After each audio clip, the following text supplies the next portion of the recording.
கடந்து போவோம். இன்றைக்கு வாசித்த அந்த 126ஆம் சங்கீதத்தை எல்லாரும் எடுத்துக்கொள்வோம். 126ஆம் சங்கீதம், அதில் 4ஆம் வசனத்தையும் 5ஆம் வசனத்தையும் ஒருத்தர் சத்தமாய் வாசிக்கலாம். கர்த்தாவே, தெற்கத்தி வெள்ளங்களை திருப்புவது போல எங்கள் சிறையிருப்பை திருப்பும். கண்ணீரோடு விதைக்கிறவர்கள் கம்பீரத்தோடு அறுப்பார்கள். கண்களை மூடி ஜெபம் பண்ணுவோம். பரிசுத்தமுள்ள நல்ல பிதாவே, இந்த வார்த்தைகளை தேவன் ஆசீர்வதிப்பீராக. கொஞ்ச நேரம் நாங்கள் இந்த வசனத்தை தியானம் பண்ணுவதற்கு கர்த்தர் எங்களுக்கு கிருபை செய்வீராக. தேவையற்ற வார்த்தைகளுக்கு விலக்கி பிரயோஜனமான வார்த்தைகளை பேச ஆண்டவர் அனுக்கிரகம் செய்வீராக. உம்முடைய நாமமே மகிமைப்படட்டும். இயேசுவின் நாமத்தில் ஜெபிக்கிறோம் எங்கள் நல்ல பிதாவே, ஆமென். இந்த செப்டம்பர் மாதத்தினுடைய வாக்குத்தத்த வசனமாக கர்த்தர் இந்த வார்த்தையை நமக்கு என்ன செய்திருக்கிறார், கொடுத்திருக்கிறார். 4ஆம் வசனம் 5ஆம் வசனம், கர்த்தாவே, தெற்கத்தி வெள்ளங்களை திருப்புவது போல எங்கள் சிறையிருப்பை திருப்பும். கண்ணீரோடு விதைக்கிறவர்கள் கம்பீரத்தோடு அறுப்பார்கள் என்கிறதான இந்த வார்த்தை தான் ஆண்டவர் நமக்கு இந்த மாதத்தினுடைய வாக்குத்தத்த வசனமாக ஆண்டவர் கொடுத்திருக்கிறார். இந்த ஸ்தோத்திரம் வசனத்தை நாம் தியானம் பண்ணுவோம். கர்த்தர் நம்மை ஆசீர்வதிப்பாராக. ஸ்தோத்திரம். கண்களை மூடி ஜெபம் பண்ணுவோம். பரிசுத்தமுள்ள நல்ல பிதாவே, இந்த வார்த்தைகளை ஆசீர்வதித்து நீர் மகிமைப்படுவீராக. இயேசுவின் நாமத்தில் ஜெபிக்கிறோம் நல்ல பிதாவே. பாருங்க, இந்த 126ஆம் சங்கீதத்தில் பார்த்தீங்கன்னா மொத்தம் 6 வசனங்கள் என்ன செய்கிறது? மொத்தமே 6 வசனம் தான். இந்த 6 வசனத்தையும் நம்ம நிறுத்தி நிதானமாக வாசித்து பார்த்தோம்னாக்க, அதாவது ஒரே வார்த்தை 2 முறை 3 முறை அப்படியே திரும்ப திரும்ப என்ன செய்கிறது, வருகிறதை நம்ம பார்க்க முடியும். மொத்தமே 6 வசனம்தான். இந்த 6 வசனத்திலையும் சில வார்த்தைகள் திரும்ப திரும்ப என்ன செய்கிறது, வருகிறதை நம்ம பார்க்குறோம். உதாரணமாக, கர்த்தர் அப்படிங்கிற வார்த்தை 4 முறை என்ன செய்கிறது, வருகிறதை பார்க்கிறோம். அதே போல் பெரிய காரியம் செய்தார், பெரிய காரியங்களை கர்த்தர் இவர்களுக்கு செய்திருக்கிறார் அப்படின்னு பெரிய காரியம் என்று 2 முறை சொல்லப்பட்டிருக்கிறது. அதே போல் சிறையிருப்பை திருப்பும் என்று 2 முறை என்ன செய்யப்பட்டிருக்கிறது, சொல்லப்பட்டிருக்கிறது. அதே போல் நகைப்பு, ஆனந்த சத்தம், மகிழ்ந்திருக்கிறோம், சொப்பனம் அப்படிங்கிற அந்த மகிழ்ச்சியை குறித்த வார்த்தை 4 முறை என்ன செய்யப்பட்டிருக்கிறது, சொல்லப்பட்டிருக்கிறது. அதே போல் கம்பீரம் அப்படிங்கிற வார்த்தை 2 முறை என்ன செய்யப்பட்டிருக்கிறது, சொல்லப்பட்டிருக்கிறது. அதே போல் கண்ணீர் அல்லது அழுகை அப்படிங்கிற வார்த்தை 2 முறை என்ன செய்யப்பட்டிருக்கிறது, சொல்லப்பட்டிருக்கிறது. அறுப்பார்கள், அறுத்த அப்படிங்கிற வார்த்தை 2 முறை என்ன செய்யப்பட்டிருக்கிறது, சொல்லப்பட்டிருக்கிறது. சுமந்து அப்படிங்கிற வார்த்தை 2 முறை சொல்லப்பட்டிருக்கிறது. விதை அப்படிங்கிற வார்த்தை 2 முறை என்ன செய்யப்பட்டிருக்கிறது, சொல்லப்பட்டிருக்கிறது. ஆக இந்த 6 வசனத்தில் சில வார்த்தைகள் திரும்ப ஒரு முறைக்கு 2 முறை சொல்லப்பட்டிருக்குது. அப்படின்னா அதில் ஒரு தேவனுடைய விசேஷமான ஆலோசனை என்ன செய்கிறது, இருக்கிறது என்பதை நாம் அறிந்து கொள்ள வேண்டும். கைகளை வைத்து ஒரு அலையிலே சொல்லுவோமா? பாருங்க, 4ஆம் வசனத்தில் பாருங்க, கர்த்தாவே, தெற்கத்தி வெள்ளங்களை திருப்புவது போல எங்கள் சிறையிருப்பை என்ன செய்யுங்க, திருப்புங்க. அலையிலே சொல்லுவோமா? தெற்கத்தி வெள்ளங்களை திருப்புவது போல எங்கள் சிறையிருப்பை திருப்பும் அப்படின்னு இஸ்ரவேல் ஜனங்கள் ஜெபித்தது போல, ஆண்டவர் அவர்களுடைய சிறையிருப்பை மாற்றினது போல நம்முடைய சிறையிருப்பையும் ஆண்டவர் மாற்றுவதற்கு அவர் வல்லமை உள்ளவராக இருக்கிறார். அல்லையிலே சொல்லுவோமா? ஒருவேளை நீங்கள் நினைக்கலாம், பாஸ்டர் நான் சிறையில் ஒன்றும் இல்லையே, சிறைச்சாலையில் நான் ஒன்றும் இல்லையே, வீட்டில் தான் இருக்கிறேன் அப்படின்னு நீங்கள் ஒருவேளை என்ன செய்யலாம், நினைக்கலாம். அதாவது நம்ம வீடுகளிலே குடியிருந்தாலும் நமக்கென்று நம்முடைய வாழ்க்கையில் சில சிறையிருப்புகள் அப்படின்னு என்ன செய்யப்படுகிறது, இருக்கிறது. பண கஷ்டம் அப்படிங்கிற சிறையிருப்பு, குழப்பம் அப்படிங்கிற ஒரு சிறையிருப்பு, போராட்டம் அப்படிங்கிற ஒரு சிறையிருப்பு, வியாதி, பலவீனம் அப்படிங்கிற ஒரு சிறையிருப்பு. நம்ம ஜெயிலில் கிடையாது, வீடுகளில் இருந்தாலும் இப்படிப்பட்ட சிறையிருப்பு நம்முடைய வாழ்க்கையில் என்ன செய்கிறது? தொடர்ந்து இருந்து கொண்டு வருகிறது. கைகளை வைத்து தலையில சொல்லுவோமா? இஸ்ரவேல் ஜனங்களை அந்த சிறையிருப்பிலிருந்து விடுதலை செய்தது போல இந்த புதிய மாதத்திலே நமக்கு எந்தெந்த உருவத்திலே எந்தெந்த காரியத்திலே சிறையிருப்பு இருக்கிறதோ அதிலிருந்து தேவன் நம்மை விடுதலை செய்ய அவர் உண்மை உள்ளவராக இருக்கிறார். கைகளை வைத்து தலையில சொல்லுவோமா? உங்களுக்கு சிறையிருப்பு இருக்குதா இல்லையா? இருக்கு. இல்லை, எனக்கு சிறையிருப்பு இல்லை பாஸ்டர், நான் சுதந்திரமாக இருக்கிறேன் அப்படின்னு சொல்ல முடியுமா? நிச்சயமாக ஒவ்வொருவர் வாழ்க்கையிலும் சில சிறையிருப்பு என்ன செய்கிறது? இருக்கிறது. அது பல ஆண்டுகள் இருக்கிறது, பல வருடங்கள் இருக்கிறது, பல மாதங்கள் இருக்கிறது. இப்படிப்பட்ட சிறையிருப்போடு தான் நம்முடைய வாழ்க்கை என்ன செய்கிறது? அது ஒருவேளை பணம் அப்படிங்கிற சிறையிருப்பாக இருக்கலாம், கஷ்டம் அப்படிங்கிற சிறையிருப்பாக இருக்கலாம், வியாதி அப்படிங்கிற சிறையிருப்பாக இருக்கலாம், போராட்டம் அப்படிங்கிற சிறையிருப்பாக இருக்கலாம், சிறுமைப்படுகிற ஒரு சிறையிருப்பாக இருக்கலாம், இன்னும் சொல்லப்போனால் கடன் பிரச்சனைகள் அப்படிங்கிற ஒரு சிறையிருப்பாக என்ன செய்யலாம்? ஏதோ ஒரு சிறையிருப்பு நம்முடைய வாழ்க்கையில் இருந்து கொண்டு நம்மை அச்சுறுத்தி கொண்டு இருக்கிறது. கைகளை வைத்து தலையில சொல்லுமா? இப்படிப்பட்ட சிறையிருப்பிலிருந்து ஆண்டவர் நம்மை விடுதலை செய்ய அவர் உண்மை உள்ளவராக இருக்கிறார். நம்புறீங்களா? நீங்கள் கை வைத்து தலையில சொல்லுவோமா? நம்முடைய சிறையிருப்பிலிருந்து நம்மை விடுதலை செய்து நம்மை சமாதானமாக மகிழ்ச்சியாக வைப்பதைத்தான் கர்த்தர் என்ன செய்கிறார்? விரும்புகிறார். இந்த மாதத்தின் முதல் நாளிலே வந்திருக்கிற உங்களுடைய சிறையிருப்பை ஆண்டவர் விடுதலை செய்து உங்களை சந்தோஷமான வழியிலே கர்த்தர் நிச்சயமாய் நடத்துவார். ஏனென்று சொன்னால் நாம் அவருடைய பிள்ளைகளாக இருக்கிறோம். அல்லையிலே சொல்லுமா? ஒரு சிறைச்சாலையில் இருக்கிற ஒரு சிறைச்சாலையில் ஒருத்தர் இருக்கிறான் அப்படின்னா அவனை விடுதலை செய்வது யாரு? ஆண்டவரா. உலக பிரகாரமும் ஒருத்தர் சிறைச்சாலையில் இருக்கிறான், அவனை வெளியே விடுவது யாரு? வெளியே கொண்டு வருவது யாரு? காவலரா, சிறைச்சாலை அதிகாரி. அவர்தான் என்ன செய்வார்? போப்பா, உனக்கு ஜெயில என்ன செஞ்சிருச்சு? முடிஞ்சிருச்சு அப்படின்னு சொல்லி ஒரு சிறைச்சாலை அதிகாரி எப்படி அந்த சிறையில் இருக்கிற மனிதனை வெளியே அனுப்பி விடுகிறாரோ அதே போல ஆவிக்குரிய வாழ்க்கையில நம்முடைய சிறையிருப்புகள் எல்லாம் கர்த்தர் மாற்றி நம்மை சுதந்திரமாய் இந்த உலகத்தில் வாழ்வதற்கு, மகிழ்ச்சியாய் வாழ்வதற்கு தேவன் கிருபை செய்ய அவர் வல்லவராக இருக்கிறார். கைகளை வைத்து தலையில சொல்லுவோமா? இங்க பார்த்தீங்கன்னாக்க குறிப்பா 4ஆம் வசனத்துல தெற்கத்தி வெள்ளங்கள் அப்படின்னு என்ன செய்யப்பட்டிருக்கிறது? அந்த தெற்கத்தி, புரியுதா உங்களுக்கு? என்னது தெற்கத்தி அப்படிங்கிற வார்த்தைக்கு என்ன அர்த்தம்னாக்க பாலைவனமான வாழ்க்கை. என்ன அர்த்தம்? தெற்கத்தி அப்படின்னா சவுத்தை குறிக்கிறது.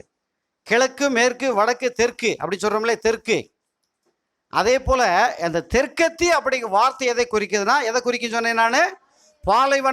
பாலைவனத்தை போன்ற வாழ்க்கை, வறண்ட வாழ்க்கை, விருத்திக்கு வர முடியாத ஒரு வாழ்க்கை, இன்னும் சொல்ல போனாக்க வறண்டு போன ஒரு வாழ்க்கை, கண்ணீர், கவலை, நிந்தைகள், அவமானம் இதெல்லாம் சேர்ந்தது தான் தெற்கத்தி அப்படிங்கிற வார்த்தை.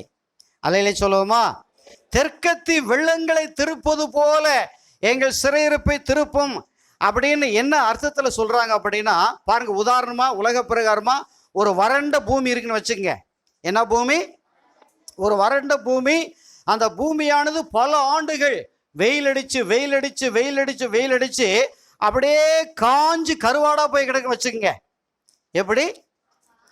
சாதாரண இது கிடையாது, வறண்டு போய் கிடக்கிற, பல ஆண்டுகளாய் மழை இல்லாம, பல ஆண்டுகளாய் தண்ணீர் இல்லாமல் ஒரு பூமி எப்படி இருக்கும்? அந்த அதாவது பிளந்து தண்ணீரற்று எப்படி அந்த பூமி வறண்டு போய் கிடக்கிற அந்த பூமிக்கு பார்த்தீங்கன்னாக்க அந்த பூமி நல்ல குளிர்ச்சி அடைய வேண்டுமானால் என்ன செய்யணும்? ஒரு மழை பெஞ்சா என்ன செய்யாது? இப்போ பாருங்க, பூமி தரை இருக்கு இல்லையா, இந்த தரை மழை பெய்யுன்னு வச்சுக்கோங்க. மழை பெய்யுனா தரை தண்ணி என்ன செஞ்சிட? இழுத்துரும். ஃபுல்லாக என்ன செஞ்சிட? இழுக்குதுன்னா என்ன அர்த்தம்? அந்த அளவுக்கு அந்த பூமி எப்படி இருக்குன்னு அர்த்தம்? காஞ்சு போய் கிடக்குன்னு அர்த்தம். புரியுதா உங்களுக்கு? அந்த அளவுக்கு ஒரு மழை பெய்யுது, தண்ணியை இழுத்துருது. இன்னொரு மழை பெய்யுது, தண்ணீரை என்ன செஞ்சிருது? இழுத்துருது. அடுத்து பெரிய மழை பெய்யுது. இப்படி 4 முறை 5 முறை 6 முறை மழை பெய்து அது பெய்தாலும் தண்ணி என்ன செஞ்சிருது? தண்ணியை ஃபுல்லாக இழுத்துருது அப்படின்னா அந்த அளவுக்கு அந்த பூமி எப்படி இருக்குன்னு அர்த்தம்? காஞ்சு போய் கிடக்குது. அல்லையிலே சொல்லுவோமா? அப்ப இப்ப மழை பெய்து மழை பெய்து மழை பெய்து தண்ணியெல்லாம் இழுத்து இப்ப மறுபடியும் ஒரு பெரிய மழை பெஞ்சு இப்ப தண்ணி மேல தேங்கி நிக்குன்னு என்ன அர்த்தம்? என்ன ஆயிடுச்சுன்னு அர்த்தம்? என்ன ஆகி போச்சுன்னு அர்த்தம்? போதுமான அளவு தண்ணி இழுத்து இப்ப பூமி என்ன ஆகி போச்சு? இப்ப நல்ல குளிர்ச்சி ஆயிடுச்சு. தண்ணி கீழே போக மாட்டேது. என்ன செய்ய மாட்டேது? தண்ணி கீழே போக மாட்டேது. அந்த அளவுக்கு பூமி என்ன ஆகி போச்சு? இப்ப எந்த அளவுக்கு காய்ந்து போய் கிடந்ததோ, எந்த அளவுக்கு வறண்டு போய் கிடந்ததோ, எந்த அளவுக்கு நாசமாய் கிடந்ததோ, அந்த அளவுக்கு அந்த தண்ணீரை இழுத்த அந்த நிலமானது பெரிய மழை பெய்த பின்பு இப்பொழுது இழுத்து இழுத்து பார்த்தீங்கன்னா பூமியில மேலாக தண்ணி என்ன செய்கிறது? அந்த அதே போல பார்த்தீங்கன்னாக்க அந்த அர்த்தத்துல இந்த வசனம் என்ன செய்யப்பட்டிருக்கிறது? வாழ்க்கையிலே பிரச்சனைகளை சந்தித்து சந்தித்து, போராட்டங்களை சந்தித்து சந்தித்து, கஷ்டங்களை சந்தித்து சந்தித்து, பிரச்சனைகளையே சந்தித்து வாழ்க்கை வறண்டு போன ஒரு மனிதனுக்கு ஒரு சாதாரண ஆசீர்வாதம் கிடைச்சா என்ன செய்யாது? அவனுக்கு என்ன செய்யாது? ஒரு மகிழ்ச்சி உண்டாகாது. எப்படி வறண்டு போன பூமியை திரளான தண்ணீர்களினாலே அந்த பூமியை நிறைத்து குளிர்ச்சியடை செய்யுமோ அதே போல நம்முடைய வறண்டு போன தெற்கத்தி வெள்ளங்களை போல் இருக்கிற அந்த வறண்டு போன பூமியை எப்படி தேவன் குளிர்ச்சியடை செய்கிறாரோ அதே போல நம்முடைய வாழ்க்கையிலே காணப்படுகிற எல்லா வறட்சியான சூழ்நிலைகளை, பாலைவனத்தை போன்ற சூழ்நிலைகளை மாற்றி நம்மை ஒரு செழிப்பான ஒரு நிலைமைக்கு கொண்டு செல்வதற்கு தேவன் உரிமை உள்ளவராக இருக்கிறார். கைகளை உயர் தலையில் சொல்லுவோமா? ஏன்னா நம்முடைய தேவனை பற்றி சொல்லப்பட்டிருக்கிறது, அவர் வறண்ட பூமியை தண்ணீர் தடாகமாய் மாற்றுகிறவர். வறண்ட பூமியை தண்ணீர் தடாகமாய் மாற்றுகிறவர். அவாந்திர வெளியை நீரூற்றாக மாற்றுகிறவர். அல்லையிலே சொல்லுவோமா? அப்ப தெற்கத்தி வெள்ளங்கள் அப்படின்னு தெற்கத்தின்னு சொன்னாக்க பாலைவனத்தை போன்ற வாழ்க்கை. புரியுதா உங்களுக்கு? பாலைவனத்தை எப்படி என்ன ஜெபம் பண்றான்னா, ஆண்டவரே வறண்டு போன ஒரு பூமிக்கு ஒரு பெரிய நீரூற்றை அனுப்பி நீர் அந்த பூமியை நனைப்பது போல எங்க வறண்டு போன எங்க வாழ்க்கையை என்ன செய்யுங்க?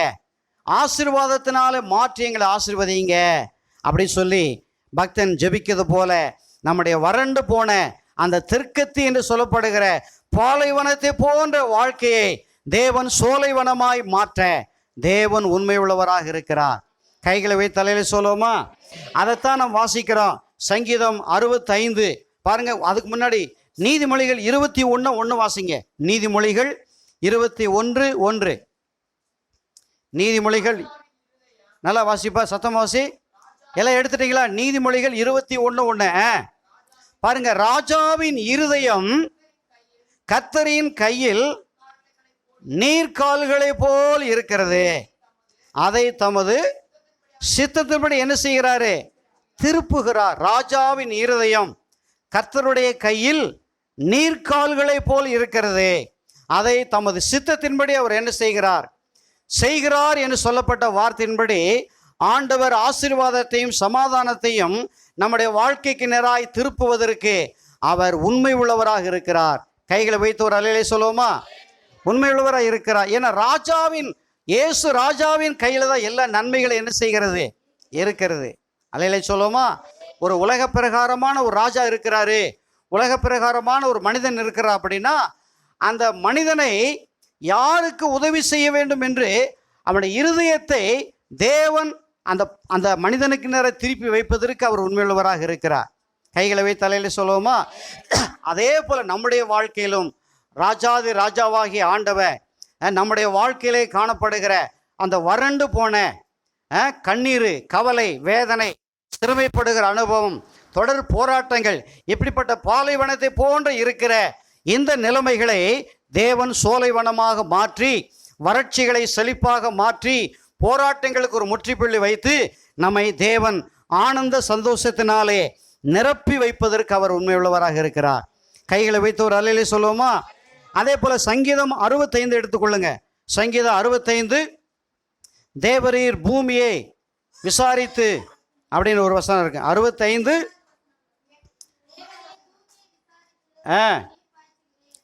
அதாவது 65:9, சங்கீதம் 65:9 வாசிங்க.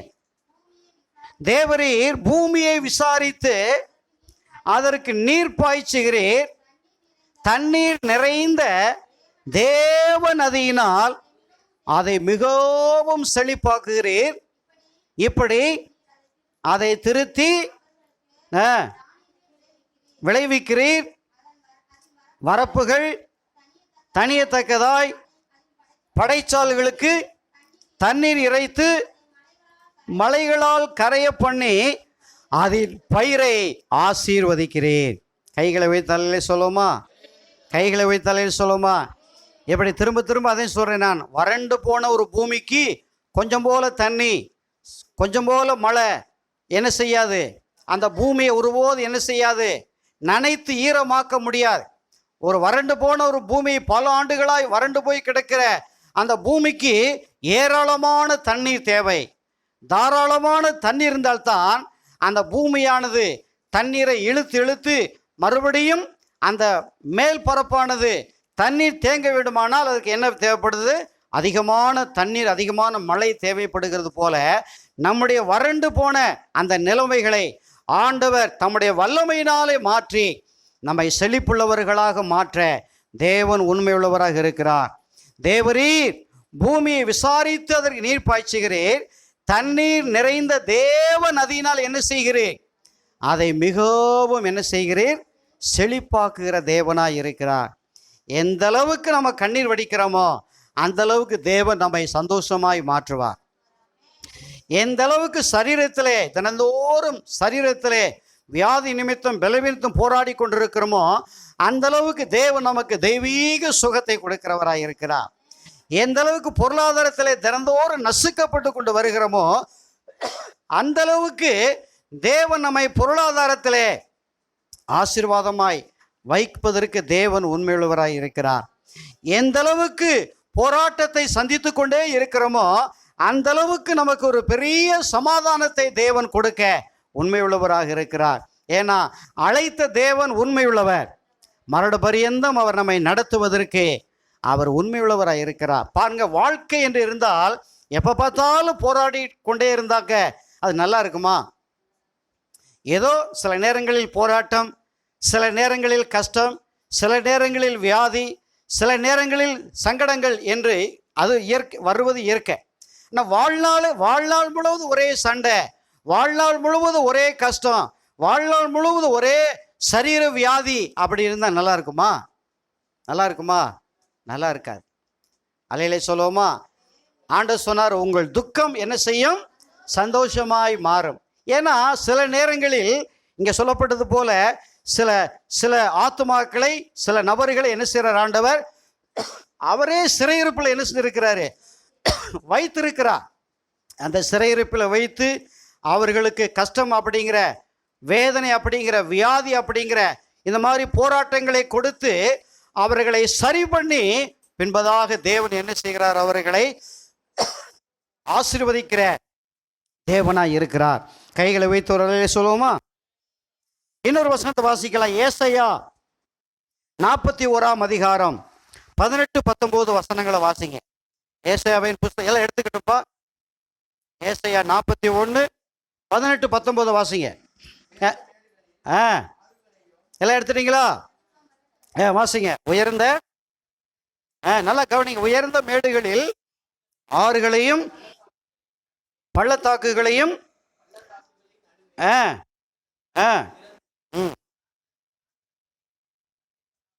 பாருங்க, வனாந்தரத்தை தண்ணீர் தடாகமாகவும்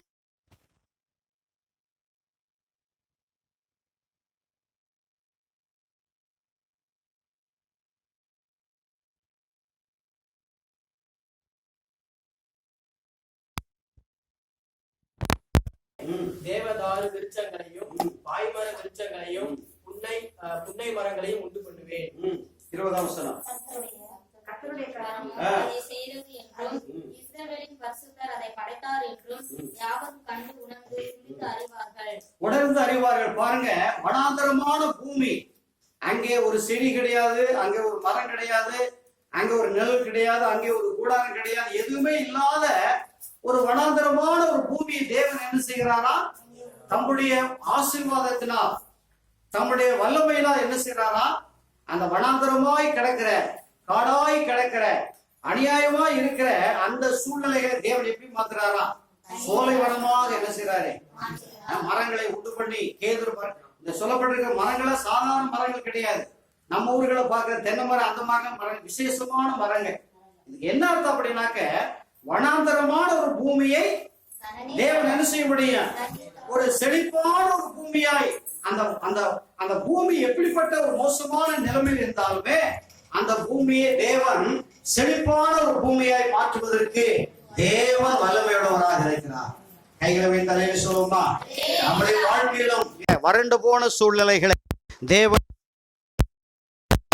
செழிப்பாக மாற்றி நம்மை ஆசீர்வதிக்க அவர் உண்மையுள்ளவராக இருக்கிறார். ஸ்தோத்திரம். அதைத்தான்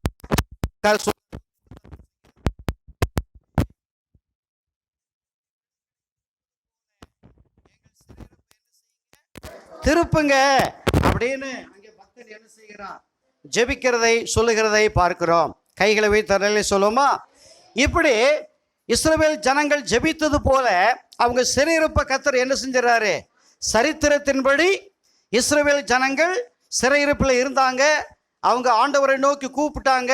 அவங்கள தேவன் விடுதலை செய்து இன்னைக்கு இஸ்ரவேல் தேசத்தை ஒரு செழிப்பான பூமியாய், உலகமெங்கும் இருக்கிற நாடுகள் ஆச்சரியமாய் பார்க்கிற அளவுக்கு இஸ்ரவேல் தேசத்தை தேவன் என்ன செய்திருக்கிறார்? ஆசீர்வாதமாய் செழிப்பாய் வைத்திருக்கிறது போல ஆண்டவர் நம்மை செழிப்பாய் மாற்றுவதற்கு என்ன செய்கிறார்? உண்மை உள்ளவராக இருக்கிறார். இப்ப இஸ்ரவேல் ஜனங்கள் ஜெபித்தது போல சிறையிருப்பு என்ன செஞ்சிருச்சு? மாறிவிட்டது. இந்த சிறையிருப்பு மாறின பிறகு நடந்த சம்பவத்தை பற்றி தான் இங்க என்ன செய்யப்பட்டிருக்கிறது. பாருங்க, உதாரணமா நம்ம இந்த இடத்துல ஒரு 10 வருடங்களுக்கு மேலாக என்ன செய்யறோம்? கூடாரம் போட்டு ஆராதனை என்ன செய்கிறோம்? கவனிக்கிறீங்களா? இந்த இடத்துல 10 வருடங்களுக்கு மேல என்ன செய்யறோம்? நாம கூடாரம் போட்டு என்ன செய்கிறோம்? ஆராதிக்கிறோமா? ஆராதிக்கலையா? நீங்க வந்தாலும் வராட்டாலும் என்ன செய்கிறது? ஆராதனை என்ன செய்கிறது? நடக்கிறது. அல்லேலூயா சொல்லுவோமா? யார் வந்தாலும் யார் வராவிட்டால் ஆராதனை என்ன செய்கிறது? நடக்கிறது. கவனிக்கிறீங்களா? நடக்கிறது.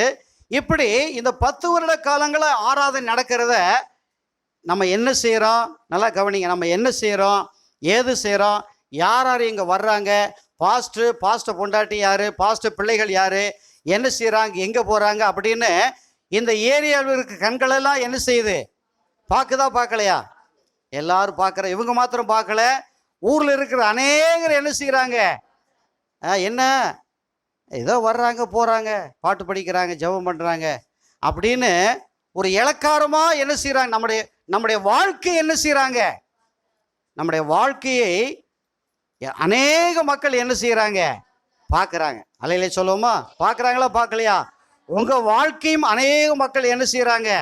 ஏதோ ஞாயிற்றுக்கிழமை சர்ச்சுக்கு போகிறாங்க, வர்றாங்க, அவங்க அப்படியே தான் இருக்கிறாங்க. சர்ச்சுன்னு அப்படியே தான் இருக்குது, ஏதோ வர்றாங்க போகிறாங்க அப்படின்னு அநேக மக்கள் பார்த்து பல மாதங்களாக என்ன செய்கிறாங்க? பார்க்குறாங்க. பல சூழ்நிலைகளில் பார்க்குறாங்க. எங்கே போகிறோம், எங்கே வர்றோம், யார் யார் வர்றது, யார் யார் போகிறது, என்ன செய்கிறாங்க, என்ன நடக்குது அப்படின்னு கழுகு கண்கள் அநேகருக்கு என்ன செய்கிறது? என்ன கண் இருக்குது? யாருக்கு கண்கள்? வீட்டுக்குள்ளே இருந்தாலும் கழுகு கண் அங்கேருந்து என்ன செய்யும்? அங்கேருந்து கழுகுக்கு வந்து கூர்மையான கண்ணு, தூரத்திலிருந்து கூட ஒரு பொருளை என்ன செய்ய பார்க்கும். அதே போல கழுகு கண்களோடு அநேகர் நம்முடைய வாழ்க்கையை பார்த்து கொண்டே இருக்கிறாங்க. கவனிக்கிறீங்களா? இப்படி பார்த்து கொண்டு இருக்கிற மக்களுக்கு நம்ம இப்படி இருக்கிற ஒரு இளக்காரமா என்ன செய்கிறோம்? இருக்கிறோமா இல்லையா? இன்னைக்கு உங்களை பார்த்து இளக்காரமாய் பேசுகிற மக்கள் எத்தனையோ பேர் இருப்பாங்க உங்க தெருவில். இதென்ன புதுமையாக சர்ச்சுக்கு போகிற, புதுமையாக வசனம் போடுற, புதுமையாக பாட்டு படிக்கிற அப்படின்னு நம்மை பார்த்தும் சபையை பார்த்தும் உங்களை பார்த்து என்ன செய்வாங்க? இந்த கூடாரத்தை பார்த்து இளக்காரம் பண்ணுகிறது போல உங்கள் வாழ்க்கையும் பார்த்து என்ன செய்கிறாங்க? இளக்காரமாக இருப்பாங்க. அல்லேலூயா சொல்லுவோமா? இப்படி இளக்காரமாக இருந்தாலும் நம்ம ஒருபோதும் ஆராதனை என்ன செய்யறது கிடையாது. நம்முடைய வாழ்க்கையில் பிரச்சனை இருக்கிறனால, வேதனை இருக்கிறனால, கஷ்டம் இருக்கிறனால, பலவீனம் இருக்குன்னு ஆராதனை விட்டுறோமா? நம்ம விட்டுறோமே? இல்லைங்கிற எப்படி சொல்கிறீங்க? இல்லைன்னு சொல்கிறீங்க. ஆராய் விட்டுறோமா? அப்படின்னா இல்லை விடலை அப்படின்னு சொல்கிறீங்களே, விட்டுறீங்களே சில நேரங்களில். சரி, அது இருக்கட்டும், பரவாயில்ல. இப்படி நம்முடைய போக்கை வரத்தையும் அநேக மக்கள் என்ன செய்கிறாங்க, பார்க்குறாங்க. ஆனால் இளக்காரமாக என்ன செய்கிறாங்க, பார்க்குறாங்க. என்ன சர்ச்சுக்கு போகிற உன் வியாதி என்ன செய்ய மாட்டேங்குது, மாற மாட்டேங்குது. நீ சர்ச்சுக்கு போகிற உன் பிரச்சனை என்ன செய்ய மாட்டேங்குது, மாற மாட்டேங்குது. அந்த பாஸ்டர் சர்ச்சு நடத்திக்கு இருக்கிறாரு, அப்படியே என்ன செய்கிறாரு, இருக்கிறாரு. போகிறாங்க வர்றாங்க. அப்படின்னு தான் நம்ம என்ன செய்கிறாங்க, அநேக மக்கள் என்ன செய்கிறாங்க, பார்த்து எடக்கு எகடாசி என்ன செய்கிறாங்க, செய்து கொண்டு இருக்கிறார்கள். கைகளை வைத்து தலையில சொல்லுவோமா? இப்படி நமக்கு ஒரு பக்கம் போராட்டங்கள் பிரச்சனை இருந்தாலுமே நாம் தேவனை ஆராதிப்பதை ஒருபோது என்ன செய்யறது கிடையாது. நம்ம நல்லா கவனிக்க, விளையாட்டுத்தனமாக கவனிக்காதீங்க. நமக்கு அவமானம் இருக்குதா இல்லையா? அவமானம் இருக்கு, நிந்தை இருக்கு. ஒரு குறிப்பிட்ட நிலைமைக்கு மேலே நம்ம என்ன செய்ய முடியல, வளர்ச்சி அடைய முடியல. இப்படி ஒரு சிறையிருப்பு போன்ற நம்முடைய வாழ்க்கை என்ன செய்கிறது. பாப்பா உட்கார வைங்கம்மா, உட்கார வைங்க. எல்லாரும் பாப்பாவை தான் என்ன செய்கிறாங்க, பார்க்குறேன். இந்த மிட்டாய் கொடு, மிட்டாய் சாப்பிடு, கண்ணே மத்து முட்டை மணியே, அதெல்லாம் அப்புறம் கொஞ்சம் கவனிங்க. சின்ன பிள்ளை அது ஒன்றுமே சொல்ல முடியாது, நம்ம அதிலே சொல்லுவோமா? அதனால் என்ன சொல்ல வர்றேனாக்க, இப்படி போராட்டம் பிரச்சனை இருக்குது. ஆனால் தேவனை நாம் ஒருபோது என்ன செய்ய கிடையாது, விடுறது கிடையாது. அப்படித்தானே? தேவனை ஆராதிப்பது என்ன செய்ய கிடையாது. அங்கே தான் நம்முடைய விசுவாசம் இருக்குது. பாருங்க, நீங்களாம் நினைக்கிறீங்க உங்களுக்கு அவமானம் நிந்தை இருக்கு, இல்லைன்னு சொல்லலை. தனிப்பட்ட முறையில் எத்தனையோ கஷ்டங்களை சந்திக்கிறீங்க, பிரச்சனை இருக்கிறது, போராட்டம் இருக்குது, உங்களுக்கு இல்லைன்னு சொல்லலை. ஆனால் ஒரு சபை இந்த இடத்துல இருந்து எப்படியெல்லாம் அவமானப்பட்டு கொண்டிருக்கிறது, எப்படியெல்லாம் எகடாசி பாதைகளை போய் கொண்டிருக்கிறது உங்களுக்கு என்ன செய்யாது தெரியாது. அல்லேலூயா சொல்லுவோமா? ஆனாலும் அவமானம், சிறுமை, நெருக்கங்கள், கஷ்டங்கள் என்று உருவக்க இருந்தாலுமே தேவனை ஆராதிப்பதை ஒருபோது என்ன செய்ய கிடையாது. அங்கதான் விசுவாசமே இருக்கு நமக்கு. அல்லேலூயா சொல்லுமா? நம்ம பாருங்க, நல்ல கை நிறைய பணம் இருந்து, நல்ல மகிழ்ச்சியா இருந்து, நல்ல கறியஞ்சோறு சாப்பிட்டு சந்தோஷமா இருக்கும்போது ஆராதிப்பது முக்கியம் கிடையாது. கவனிக்கிறீங்களா? சந்தோஷமா ஆராதிப்பது முக்கியம் கிடையாது. பிரச்சனைகளுக்கு மத்தியிலே, பாடுகளுக்கு மத்தியிலே, போராட்டங்களுக்கு மத்தியிலே, அவமானப்படுகிற நிலைமைகளுக்கு மத்தியிலே தேவனை ஆராதிப்பது தான் விசேஷமானது. அல்லேலூயா சொல்லுவோமா? அந்த விசேஷத்தை ஆண்டவர் என்ன செய்யறாரு, பார்க்கிறார். இன்னைக்கு நம்முடைய அவமானத்தை கர்த்தர் என்ன செய்யறாரு, பார்க்கிறார். பாருங்க, இந்த இஸ்ரவேல் ஜனங்கள் சிறையிருப்பில் இருந்த பொழுது, அப்பொழுது இருந்த அநேக மக்கள் என்ன செய்திருப்பாங்க, இவங்க யெகோவா தேவனுடைய ஜனங்கள் அப்படின்னு சொல்றாங்க, இவங்க தேவனுடைய பிள்ளைகள் அப்படின்னு சொல்றாங்க, இவங்க நிலைமையே மோசமாக இருக்குன்னு சொல்லி அப்பொழுது இஸ்ரவேல் ஜனங்கள் சிறையிருப்பில் இருந்த பொழுது, அவமானத்தில் இருந்தபோது அநேக மக்கள் பார்த்து என்ன செஞ்சாங்க, அந்த ஜனங்களை கிண்டல் கேலி பண்ணினாங்க. கவனிக்கிறீங்களா? அதே போல சபை குறித்தும் கிண்டல் கேலி, உங்கள் தனிப்பட்ட வாழ்க்கை குறித்தும் கிண்டல் கேலி பண்ணினாலும் நீங்கள் தேவனை ஆராதிப்பதை என்ன செய்யறது கிடையாது, விடுறது கிடையாது. அல்லேலூயா சொல்லுவோமா? ஏன்னா நாங்கள் ஆராதிக்கிற தேவன் எங்களை விடுவித்தாலும் விடுவிக்காவிட்டாலும் நாங்கள் ஆண்டவரை ஆராதிக்காம என்ன செய்ய மாட்டோம். அப்படிப்பட்ட அந்த வைராக்கியத்தோடு தேவனை என்ன செய்கிறோம், ஆராதிக்கிறோம். அப்படி சிறையிருப்பில் இருந்து கர்த்தரை ஆராதித்து கொண்டே இருக்கும் பொழுதுதான் இஸ்ரவேல் ஜனங்களுக்கு ஒரு பெரிய விடுதலை என்ன செய்கிறது. சாதாரண விடுதலை அல்ல, உலகமே பார்க்குற அளவுக்கு அந்த இஸ்ரவேல் ஜனங்களுடைய சிறையிருப்பிலிருந்து ஒரு விடுதலை என்ன செய்தது, கிடைத்தது. அதே போலதான். கவனிக்கிறீங்களா? சிறுமைப்படுகிற, அவமானப்பட்டு கொண்டிருக்கிற, நிந்தைக்குள் போய் கொண்டிருக்கிற மன உளைச்சல், போராட்டங்கள், நம்முடைய நிலைமை இப்படி இருக்கிறதே, போராட்டம் இப்படி இருக்கிறதே, வியாதி இப்படி இருக்கிறதே, கஷ்டமா இருக்கிறது, வேதனையா இருக்கிறதே, இப்படிப்பட்ட சூழ்நிலைகளில் ஆராதித்து கொண்டிருக்கிற உங்க விசுவாசத்தை கர்த்தர் என்ன செய்கிறார், பார்க்கிறார். கைகளை வைத்து ஒரு அலையை சொல்லுவோமா? இப்படி ஆராதித்து கொண்டே இருக்கும் பொழுதுதான் அந்த இஸ்ரவேல் ஜனங்களுக்கு விடுதலை கிடைத்தது போல நம்முடைய சிறையிருப்பையும் ஆண்டவர் திடீரென்று என்ன செய்வார், மாற்ற வல்லவராக இருக்கிறார். இந்த சிறையிருப்பு தொடர்ந்து நமக்கு கண்டிப்பா இருக்கவே இருக்காது. புரியுதா உங்களுக்கு? சிறையிருப்புங்கிறது என்ன செய்யாது. நான் ஒன்றும் பதில் சொல்ல மாட்டேறீங்க. தொடர்ந்து இருக்காது. அல்லேலூயா சொல்லுமா. கர்த்தர் எல்லாவற்றையும் பார்த்து கொண்டு இருக்கிறார். அவமானம் தொடர்ந்து இருக்காது. கஷ்டங்கள் தொடர்ந்து என்ன செய்யாது, இருக்காது. புறஜாதிகள் தொடர்ந்து பேசிக்கொண்டு இருக்கிற நிலைமை என்ன செய்யாது, இருக்காது. கைகளை வைத்து அல்லேலூயா சொல்லுவோமா, அல்லேலூயா சொல்லுவோமா. இப்படிப்பட்ட சிறையிருப்பில் இருக்கிற நம்மை தேவன் நிச்சயமா என்ன செய்கிறார், விடுதலை செய்கிறார். விடுதலை செய்த பின்பு என்ன நடக்குது அப்படிங்கிற குறித்து தான் அங்கே சொல்லப்பட்டிருக்குது. இப்ப முதல் வசனத்தை வாசிங்க. சீயோனின் சிறையிருப்பை கர்த்தர் திருப்பும் போது சொப்பனம் காண்கிறவர்கள் போல் இருந்தோம். இப்ப பாத்தீங்கன்னா என்ன நடக்குது அப்படின்னா, சிறையிருப்பில் இருந்த ஜனங்களுக்கு திடீரென்று ஒரு அற்புதம் என்ன செய்யுது, நடக்குது. பாருங்க, வாழ்க்கையில 10 ரூபாயை கூட பார்க்காமலே இருக்கிற ஒரு மனிதனுடைய வாழ்க்கை கவனிக்கிறீங்களா? 10 ரூபாய் 100 ரூபாயை பார்க்கறதே ஒரு பெரிய ஒரு காரியம்.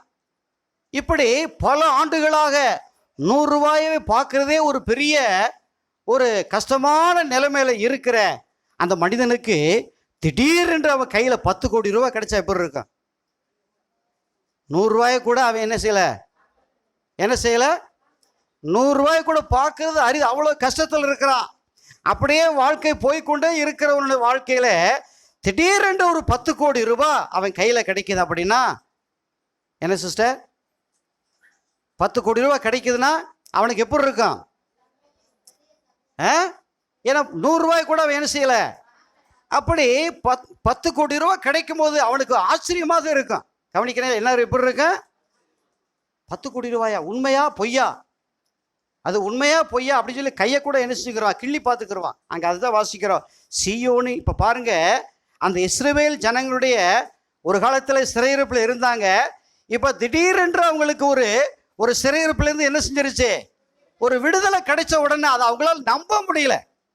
என்ன செய்ய முடியல? அதைத்தான் சொப்பனம் காண்கிறவர்கள் போல் இருந்தோம். எப்படி இருந்தோம்?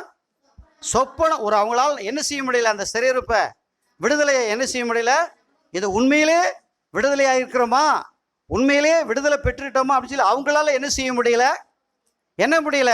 சொப்பனம் காண்கிறவர்கள் போல் இருந்தோம். அப்படின்னா என்ன அர்த்தமா, ஒரு கனவு வாங்குறோம் அப்படித்தானே. ஒரு சொப்பனம் எல்லாருமே என்ன செய்யறோம், பார்க்குறோம். சில சொப்பனங்கள் உண்மையா இருக்கு, சில சொப்பனங்கள் எப்படி இருக்கு, பொய்யா இருக்கும். ஆனால் ஒரு நல்ல சொப்பனம் நீங்கள் பார்த்துருப்பீங்கன்னு வச்சுக்கோங்க, காலையில் எந்திரிச்சோன்னா சொப்பனத்தை குறித்தே நமக்கு என்ன உண்டாகும், ஆஹா இன்னைக்கு ஒருத்தர் நம்ம வீட்டுக்கு வர்ற மாதிரி இருந்த கையில் 2000 ரூபாய் பணம் கொடுக்குற மாதிரி கனவு கண்டுமே, அது உண்மையா பொய்யா, உண்மையா பொய்யா அப்படின்னு அந்த கனவை குறித்து என்ன செய்வான், ஒரு அதிர்ச்சி உருவாக்க இருக்கு, ஒரு ஆச்சரியமா உருவாக்க இருக்கு. ஏன்னா அவன் 100 ரூபாயை பார்த்தே பழக்கப்பட்டவனுக்கு 10 கோடி ரூபாய் கிடைக்கும் போது அவனுக்கு எப்படி இருக்கும், சொப்பனம் உண்மையா பொய்யா, உண்மையா பொய்யா அப்படிங்கிற ஒரு நிலைமை என்ன செய்யும், ஒரு அதிர்ச்சியா இருப்பது போல நம்முடைய வாழ்க்கையிலும் சொப்பனம் அல்ல, உண்மையாகவே என்ன செய்கிறார் ஆண்டவர், நம்முடைய சிறையிருப்பிலிருந்து கர்த்தர் என்ன செய்கிறார், விடுதலை செய்கிறவராய் இருக்கிறார். உண்மையாகவே விடுதலை செய்கிறவராய் இருக்கிறார். அப்படி விடுதலை கிடைத்த உடனே அடுத்து என்ன நடக்குன்னு பாருங்க. 2ஆம் வசனத்தை வாசிங்க. அப்பொழுது நம்முடைய வாய் நகைப்பினாலும் நம்முடைய நாவு ஆனந்த சத்தத்தினாலும் நிலைத்திருக்கிறது. 3ஆம் வசனத்தில் வாசிக்கிற 3ஆம் வசனத்தை வாசிங்க.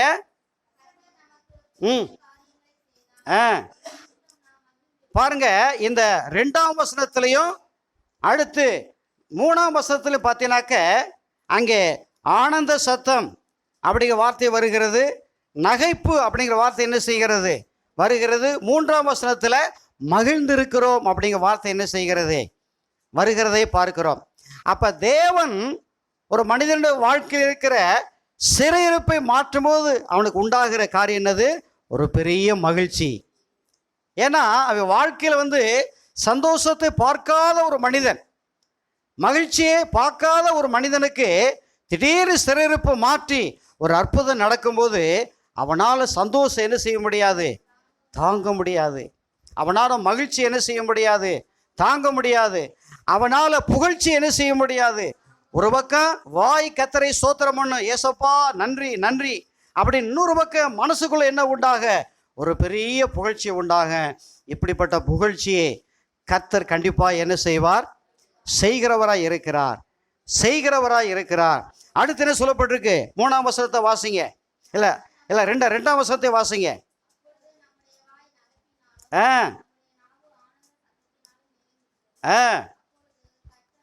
அப்பொழுது கர்த்தர் இவர்களுக்கு பெரிய காரியங்களை செய்தார் என்று புறஜாதிகளுக்குள்ளே சொல்லிக் கொள்வார்கள். கவனிக்கிறீங்களா? கர்த்தர் இவர்களுக்கு பெரிய காரியங்களை செய்தார் என்று யார் சொல்லுவாங்களா? புறஜாதிகளா? யாரு? பக்கத்து வீட்டு பரமசிவன், பக்கத்து வீட்டு பரமசிவன் சொல்லுவார். நான் ஏற்கனவே சொன்ன பார்த்தீங்களா, நம்முடைய கஷ்டங்களை சிறுமைகளை யார் பார்த்துக்கிட்டு இருக்கிறா? நம்முடைய காரியங்களை யார் பார்க்குறா? பார்த்து கொண்டே இருக்கிறாங்க. ஏதோ வர்றாங்க போகிறாங்க, ஏதோ ஜெபம் பண்ணுறாங்க, எப்படி இருக்கிறா அப்படி இருக்கிறான்னு சொல்லி நம்ம வெளியிலே ஒரு மரியாதை கொடுத்தாலும், நம்மை குறித்து வெளியிலே ஒரு மரியாதை கொடுத்தாலும் மனசுக்குள்ளே என்ன உண்டாக? மனசுக்குள்ளே என்ன உண்டா? நம்ம தான் பெரிய ஆள், நம்ம தான் எப்படிப்பட்ட ஆள், நம்ம தான் டாப்பில் இருக்கிறோம், நம்ம தான் பெரிய வீட்டை என்ன செஞ்சிட்டோம்? கட்டிட்டோம், நம்ம தான் அப்படி இருக்க, நம்ம தான் அப்படி இருக்கோம், நம்ம பக்கம் ஆயிரக்கணக்கான மக்கள் என்ன செய்கிறாங்க? இருக்கிறாங்க அப்படி சொல்லி தனக்குத்தானே பெருமை என்ன செய்வாங்க? பீத்தி கொள்வார்கள். அப்படி ஒரு காலத்திலே புறஜாதிகள் நம்மை அற்பமாய் நினைத்த, கேவலமாய் நினைத்த, அநியாயமாய் நினைத்த, சிறுமைப்படுகிற காரியங்கள் போய் நினைத்த அந்த புறஜாதிகளே என்ன சொல்லுவாங்களா? நம்மை பார்த்து கர்த்தர் இவர்களுக்கு பெரிய காரியங்களை செய்தார் என்று புறஜாதியார் சொல்வார்கள். அல்லையிலே சொல்லுமா? நமக்கு ஒரு அற்புதத்தை ஆண்டவர் செய்து நம்முடைய நிலைமைகளை மாற்றி, நம்முடைய பசபசப்புகளை பார்த்து, நம்முடைய உயர்வுகளை பார்த்து, நம்முடைய மேன்மைகளை பார்த்து நிச்சயமாகவே புறஜாதியை சொல்லுவாங்க, உண்மையிலே இவங்களை அவங்க ஏசப்பா என்ன செய்திருக்கிறாரு? ஆசீர்வதித்து வைத்திருக்கிறார் என்று புறஜாதிகள் சொல்லக்கூடிய அளவுக்கு தேவன் என்ன செய்வார்? நமக்கு பெரிய காரியங்களை செய்கிறவராய் இருக்கிறார். கரங்களை வைத்து தலையில் சொல்லுவோமா? கர்த்தர் இவர்களுக்கு பெரிய காரியங்களை செய்தார் அப்படின்னு என்ன அர்த்தம்? அவங்க நிலைமையை ஆண்டவர் தலைகளை என்ன செஞ்சிட்டாரு? மாத்திட்டாரு. முதல்ல கூடாரத்துக்குள்ளேயே ஆராய்ச்சிக்கு இருந்தாங்க, இப்போ பெரிய சர்ச்சை என்ன செஞ்சுட்டாங்க? உங்களுக்கு ரொம்ப வருத்தமாக இருக்குதா? இல்லை ஒன்று சந்தோஷமாக சொல்ல மாட்டீங்க? பாஸ்டர் நீங்கள் சர்ச்சை கட்டினா எனக்கு என்ன பாஸ்டர் அப்படிங்கிறீங்களா? உங்கள் வாயிலேருந்து உற்சாகம் என்ன செய்ய மாட்டேது? வர மாட்டேது. யார் சொல்லுவா? புறஜாதியை சொல்லுவாங்க. முதல்ல பல ஆண்டுகளை என்ன செஞ்சாங்க? ஒரு கூடாரத்துக்குள்ள என்ன செஞ்சாங்க? இந்த வெயில் கூடாரத்தில் ஆராதிச்சாங்க. இன்னைக்கு பெரிய சர்ச்சை என்ன செஞ்சுட்டாங்க? கட்டிட்டாங்க. இன்னைக்கு சர்ச்சுக்கு வந்து நோஞ்சான் சவளையுமா கொஞ்சம் பேர் என்ன செஞ்சாங்க? சர்ச்சுக்கு என்ன செஞ்சாங்க? வந்தாங்க, வருவாங்க, திடீர்னு வராமல் போயிடுவாங்க. இப்படி வந்து ஆராதிச்சாங்க. இன்னைக்கு பாருங்க, கூட்டம் கூட்டமா ஜனங்கள் என்ன செய்றாங்க? வர்றாங்க. இன்னைக்கு வந்து ஓட்ட வண்டியில் என்ன செய்யறாரு? பாஸ்டர் என்ன செய்யறாரு? போறாரு. இன்னைக்கு பாருங்க, கார்ல போறாரு. அப்படின்னு என்ன செய்வாங்க? புறஜாதிகளே நம்முடைய மேன்மை குறித்து பேசுவதற்கு தேவன் என்ன செய்வார்? சூழ்நிலைகளை மாற்றுவார். இன்னைக்கு சபைக்கு மாத்திரமல்ல, நீங்கள் இருக்கிற தெருக்களிலும் வீதிகளிலும் புறஜாதிகள் உங்களை குறித்து எப்படிலாம் மட்டமாக பேசுகிறாங்களோ அவங்களுக்கு முன்னாடி கர்த்தர் உங்கள் தலையை என்ன செய்வார்? உயர்த்தி ஆசீர்வதிப்பார். ஏன்னா நம்ம நிந்தைகளில் அவமானங்களிலும் கர்த்தரே ஆராதித்து கொண்டு இருக்கிறோம். அல்லையே சொல்லுமா? இன்னைக்கு வண்டி இல்லை போடுறதுக்கு தினகரனுக்கு பாவம். வண்டி இல்லையாப்பா? பரவாயில்ல, இருந்தாலும் நடந்தாது என்ன செஞ்சாரண்ணே? வந்துடுறேன் போயிடுறேன் அப்படின்னு சொல்லி வந்துட்டார். ரொம்ப சந்தோஷம். இந்த சிறுமைகளை கர்த்தர் என்ன செய்கிறாரு? வண்டியிலே போய் பழக்கப்பட்ட பையனுக்கு நடந்து வர்றது கஷ்டம். ஆனாலும் என்ன செய்யணும்? போய் ஆகணியில் வந்த அந்த சிறுமையை கர்த்தர் என்ன செய்கிறாரு? பார்க்கிறார். கைகளை வைத்து தலையிலே சொல்லுவோமா? கர்த்தர் இவர்களுக்கு பெரிய காரியங்களை செய்தார் என்று யார் சொல்லுவாங்களா? புறஜாதிகள் சொல்லுவாங்க. இந்த ஏரியாவில் இருக்கிற மக்கள் என்ன செய்வாங்க? சொல்லுவாங்க. உங்களை அற்பமாய் நினைத்த மக்கள் உங்களை பார்த்து கர்த்தர் இவங்க வாழ்க்கை என்ன செய்திருக்கிறாரு? மேன்மைப்படுத்தி இருக்கிறார் என்று தேவன் சொல்ல வைப்பார். கர்த்தர் என்ன செய்வாரு? சொல்ல வைப்பார். கர்த்தர் இவர்களுக்கு பெரிய காரியங்களை செய்தார்னா இவங்க நிலைமையை ஏசப்பா என்ன செய்திருக்கிறாரு? அவங்க கும்பிட்ற இயேசு சாமி அவங்கள கைவிடலை, நல்ல நிலைமை கொண்டு வந்து என்ன செஞ்சிட்டாரு? வச்சிட்டார் என்று புறஜாதிகள் சொல்லுகிற அளவுக்கு தேவன் நம்முடைய நிலைமைகளை தலைகளாய் மாற்றுவார். கைகளை வைத்து தலையில சொல்லுவோமா? அதனால தான் சிறையிருப்பு. அல்லே சொல்லுமா, அநேகர் பார்க்கணும்ல, அநேகர். ஏன்னா பாருங்க, இங்க இருக்கிற பாஸ்டர் தியாகராஜனை குறித்து, நல்ல சமாரியன் பாஸ்டர் இருக்கார் இல்லையா, அவரை குறித்து அநேகர் என்று சொல்லுவாங்க, சொல்லியிருக்கிறாங்க. ஒரு ஓட்ட குடிசையில் அவர் இருந்தாரியா. என்ன செஞ்சாரு? ஒரு ஓட்ட குடிசையில் சாப்பிட்றதுக்கு என்ன இருக்காது, வழி இருக்காது, நல்ல துணி இருக்காது. அவங்களுக்கு ஒரு பெண் குழந்தை பிறந்து அந்த பிள்ளை கூட என்ன செஞ்சிருச்சான், ஒரு அது மாதிரி சொல்லுவாங்க. இப்படி 4-5 பிள்ளைகள் பிறந்து ஒரு பிள்ளையை புதைக்க கூட வழி இல்லாமல் அவ்வளோ கஷ்டத்தில் அவங்க என்ன செய்யிருக்கிறாங்க, இருந்தார். அந்த பாஸ்டருடைய நிலைமைகளுக்கு நல்லா தெரியும். சாப்பிட்றதுக்கு இருக்காது, கஞ்சி இருக்காது, பரிதாபமாக இருப்பாங்க. பிள்ளைகளெல்லாம் நோஞ்சான் சபலையுமா இருப்பாங்க. இன்னைக்கு பாருங்க அவங்கள என்ன செய்கிறாரு ஆண்டவர். இன்னைக்கு பாருங்க, காரில் போகிறாங்க, நல்ல வீட்டை கட்டிட்டாங்க, நல்ல சர்ச்சை கட்டிட்டாங்க, கலகலகலன்னு என்ன செய்கிறாங்க. இது யார் செய்யறது? யார் செய்யறது? அதுக்காக அவரை பார்த்து பொறாமை பண்ண முடியுமா? அந்த ஆள் நல்லா தின்னு கொழுத்து போய் கிடக்கிறாரு அப்படிலாம் சொல்லலாமா? அதாவது பாருங்க, அந்த பாஸ்டருக்கு எனக்கு அதிகமான தொடர்பு கிடையாது. கவனிக்கிறீங்களா? தியாகராஜன் பாஸ்டருக்கு எனக்கு என்ன கிடையாது, ஆனால் அவரை குறித்து மரியாதை எனக்கு இருக்குது. அதை குறித்து என்ன இருக்குது, பார்த்தா அவர் நல்லா பேசுவார், நான் நல்லா இருக்கீங்களா பாஸ்டர், நல்லா இருக்கீங்களா இதுதான். மற்றபடி அவரை குறித்து அவர் சபைக்கு போகிற ஆட்களே என்ன செய்வாங்க, அவருடைய சபைக்கு போகிற ஆட்களே அவரை குறித்து என்ன செய்வாங்க, குறை பேசுவாங்க. பாஸ்டர் முந்த மாதிரிலாம் கிடையாது, பாஸ்டர் என்ன கிடையாது, முன்ன மாதிரி என்ன செய்யாது, கிடையாது. முன்ன மாதிரிலாம் அவர் பேசுறதில்ல, வைக்கிறதில்ல. பெரிய வீட்டை கட்டிட்டாராம், பெரிய சர்ச்சை கட்டிட்டாராம், அப்படிலாம் என்ன செய்வாங்க, பொறாமைப்பட்டு பேசுவாங்க. இது அவர் கட்டளை சர்ச்சு. ஆண்டவர் என்ன செய்யிருக்கிறாரு, ஒரு காலத்தில் கஷ்டப்பட்டாங்க, நாயா பாடு என்ன செஞ்சாங்க, அவமானப்பட்டாங்க, அசிங்கப்பட்டாங்க, கேவலப்பட்டாங்க, கஞ்சிக்கு வழி இல்லாமல் இருந்தாங்க, போராடிக்கிட்டு இருந்தாங்க, வண்டி வசதி இல்லை, கூட்டு சாப்பாடு கொடுக்க ஒருத்தரும் கிடையாது. இனி அப்படிப்பட்ட நிலைமையில் அவங்க எப்படி இருந்தாங்க, உண்மையாக இருந்து கர்த்தரை என்ன செஞ்சாங்க, ஆராதித்ததுனால அவங்க சிறையிருப்பை பார்த்து கர்த்தரே என்ன செய்யிருக்கிறார், இன்னைக்கு நல்ல ஸ்தானத்தில் அநேகர் இப்போ சொல்கிறாங்க. புறஜாதி மக்கள் அநேகர் என்ன செய்கிறாங்க. அதே போல தான் ஆண்டவர் நம்முடைய சிறையிருப்பை கர்த்தரை என்ன செய்வார், மாற்றுவார். நீங்கள் நம்பியிருக்கிற நம்பிக்கை ஒருபோது என்ன செய்யாது.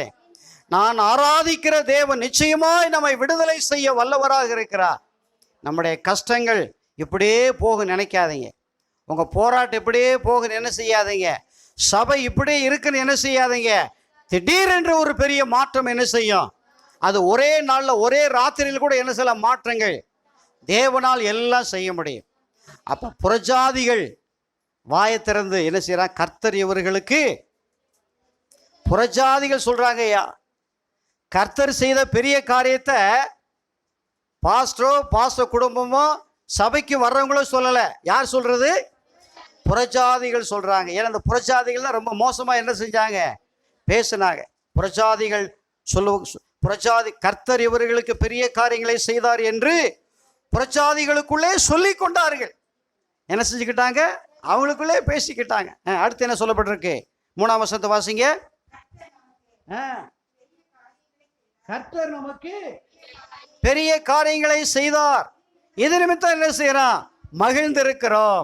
கையை வைத்தலை சொல்லுமா, கர்த்தர் நமக்கு பெரிய காரியங்களை செய்யும் போது இது நிமித்தம் மகிழ்ந்திருக்கிறோம் அப்படின்னு என்ன அர்த்தம் தெரியுமா, கர்த்தர் நமக்கு பெரிய காரியங்களை செய்தார், இது நிமித்தம் நாம் மகிழ்ந்திருக்கிறோம் அப்படின்னு ஒரு முக்கியமான அர்த்தம் உண்டு. கஷ்டங்களை மாத்திட்டாரு, போராட்டங்களை மாத்திட்டாரு, சர்ச்சை கட்டிட்டாரு, வசதி வாய்ப்பு வந்துருச்சு. அப்படிப்பட்ட சமயத்திலே அதன் இது நிமித்தம் மகிழ்ந்திருக்கிற அப்படின்னா முன்ன இருந்த ஆவிக்குரிய வேகம் இப்போ அதிகமாயிடுச்சுன்னு அர்த்தம்.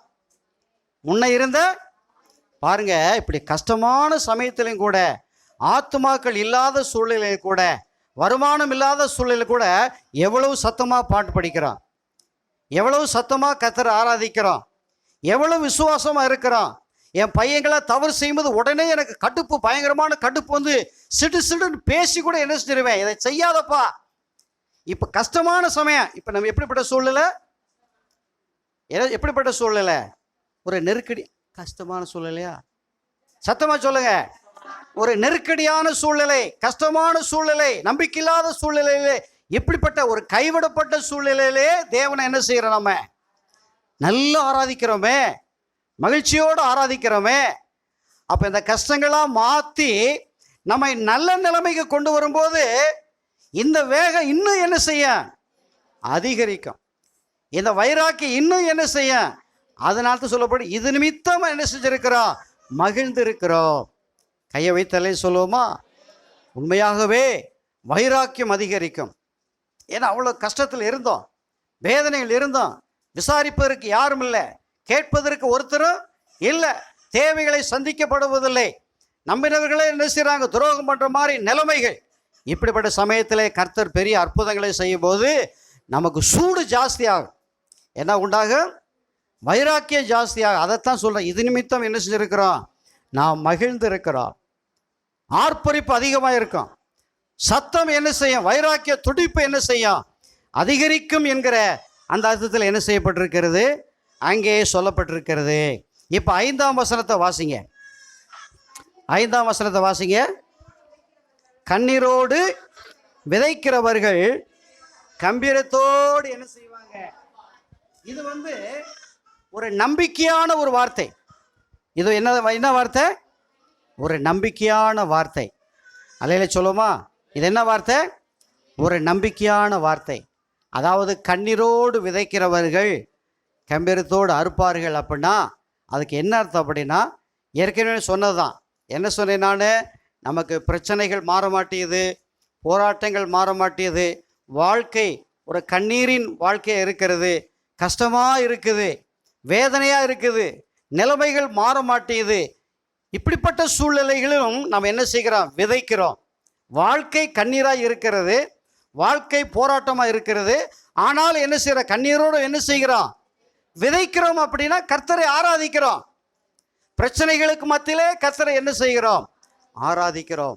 போராட்டங்களுக்கு மத்தியிலும் கர்த்தரை என்ன செய்கிறோம்? அது ஒரு விதைக்கிறதுக்கு அடையாளம். போராட்டங்களுக்கு மத்தியில் என்ன செய்கிறோம்? கர்த்தரை ஆராதிக்கிறோம். கஷ்டங்களுக்கு மத்தியிலே, நெருக்கடிகளுக்கு மத்தியிலே, கைவிடப்பட்ட சூழ்நிலை என்ன செய்கிறோம்? நம்ம கண்ணீரோடு கர்த்தரை ஆராதித்து அவர் கொடுக்க வேண்டியதை கொடுத்து மதிக்க வேண்டியதை மதித்து என்ன செய்கிறோம்? நாம் கண்ணீரோடு விதைக்கிறதுனால அந்த நம்பிக்கை என்ன செய்யாது? ஒருபோது என்ன செய்யாது? வீண் போகாது. கண்ணீரோடு விதைக்கிறவர்கள் நிச்சயமாய் தேவனை நம்பியிருக்கிற நமக்கு ஒரு நிச்சயமான ஒரு நல்ல முடிவு உண்டு. என்ன உண்டு? அந்த வசனத்துக்கு அர்த்தம் தான். நீ பிரச்சனைகளுக்கு மத்தியிலே ஆண்டவராகிய என்னை ஆராதிக்கிறாயா? உன் நம்பிக்கை என்ன செய்யாது? வீண் போக. நிச்சயமாகவே ஒரு முடிவு உண்டு. உன் நம்பிக்கை என்ன செய்யாது? வீண் போகாது. 6ஆம் வசனத்தை வாசிங்க. 6ஆம் வசனம். அள்ளி தூவும் விதையை சுமக்கிறவன் அழுது கொண்டு போகிறான், ஆனாலும் தான் அறுத்த அரிகளை சுமந்து கொண்டு கெம்பீரத்தோடே திரும்பவா. அல்லேலூயா சொல்லுவோமா? இதுவும் ஒரு நம்பிக்கையான ஒரு வார்த்தை தான். நம்பிக்கையான வார்த்தைன்னு சொன்னால் அங்கே என்ன சொல்லப்பட்டிருக்கு? அள்ளி தூவும் விதையை சுமக்கிறவன் அழுது கொண்டே போகிறான். நம்ம ஆலயத்துக்கு வரும்போது நம்ம என்ன செய்கிறோம்? அநேக சுமையோடு ஆலயத்துக்கு என்ன செய்கிறோம்? வர்றோமா இல்லையா? அநேக சுமையோடு, அநேக வேதனையோடு, அநேக கஷ்டத்தோடு, தேவைகளோடு சுமை சுமந்து என்ன செய்கிறோம்? ஆலயத்துக்கு வருகிறோம். ஆனால் ஆலயத்தை விட்டு போகும்போது நமக்கு ஒரு நம்பிக்கையான வார்த்தையை கொடுத்து நம்முடைய பாரங்களை கர்த்தர் என்ன செய்கிறார்? இறக்கி வைத்து நமக்கு ஒரு அனுகூலமான சூழ்நிலைகளை கர்த்தர் என்ன செய்கிறார்? நமக்கு உண்டாக்குகிறார். இந்த 2 வசனம் எதை குறிக்குதுன்னா, நீ தேவனை நம்பி இருக்கிற நம்பிக்கை ஒருபோது உனக்கு என்ன செய்யாது? வீண் போ. அந்த 2 வசனத்துக்கு அர்த்தம் அதான். தேவனை முழுவதுமாய் நம்பிக்கிற உன் நம்பிக்கை என்ன செய்யாது? நிச்சயமாய் வீண் போகாது. நிச்சயமாய் உன் பிரச்சனைகளுக்கு பரிகாரம் உண்டு. நிச்சயமாய் உன் போராட்டங்களுக்கு என்ன உண்டு? பரிகாரம் உண்டு. நிச்சயமாய் கஷ்டங்களுக்கு ஒரு முடிவு உண்டு என்பதற்கு அடையாளமாக இந்த வசனம் நமக்கு என்ன செய்கிறது? சொல்லி முடிக்கிறதை பார்க்கிறோம். கைகளை வைத்து தலையிலே சொல்லுவோமா? சிறையிருப்பில் இருந்த ஜனங்களுக்கு விடுதலை கிடைத்தது போல நமக்கும் தேவன் சிறையிருப்பை மாற்றுவார். அப்படி மாற்றும்போது நமக்கு ஒரு பெரிய மகிழ்ச்சி, சந்தோஷம் உண்டாகும். அந்த சிறையிருப்பை புறஜாதிகள் பார்த்து அவங்களுக்குள்ளே சொல்லிக் கொள்கிற அளவுக்கு கர்த்தர் செய்வார். கடைசியாக என்ன சொல்லி முடிக்கிறார்னா, நீ தேவனை நம்பி இருக்கிறதுனால, தேவனை நம்பி ஆராதிக்க வருகிறதுனால, தேவனையே நம்பி இருக்கிறனால அந்த நம்பிக்கை நிச்சயமா என்ன செய்யாது? வீண் போகவே போகாது. ஏன்னா கர்த்தரை நம்பினோர் என்ன செய்வதில்லை? வெட்கப்பட்டு போவதில்லை. கர்த்தரை நம்பின நீங்கள் ஒருவர் என்ன செய்யப்பட்டு போக மாட்டீங்க? வெட்கப்பட்டு போக மாட்டீங்க. கர்த்தர் இந்த வசனங்களை கொண்டு நம்மை ஆசீர்வதிப்பாராக. நம்ம எல்லாரும் எந்திரிச்சு ஜெபம் பண்ணுவோம். கர்த்தர் தொடர்ந்து மகிமையான காரியங்களை செய்வாராக. ஆமென். எல்லாம் எந்திரிச்சு ஜெபம் பண்ணுவோம். கர்த்தாவே உமக்கு நன்றி, உமக்கு நன்றி. ஸ்தோத்திரம் ஆண்டவரே. கர்த்தாவே தெற்கத்தி வெள்ளங்களை திருப்பு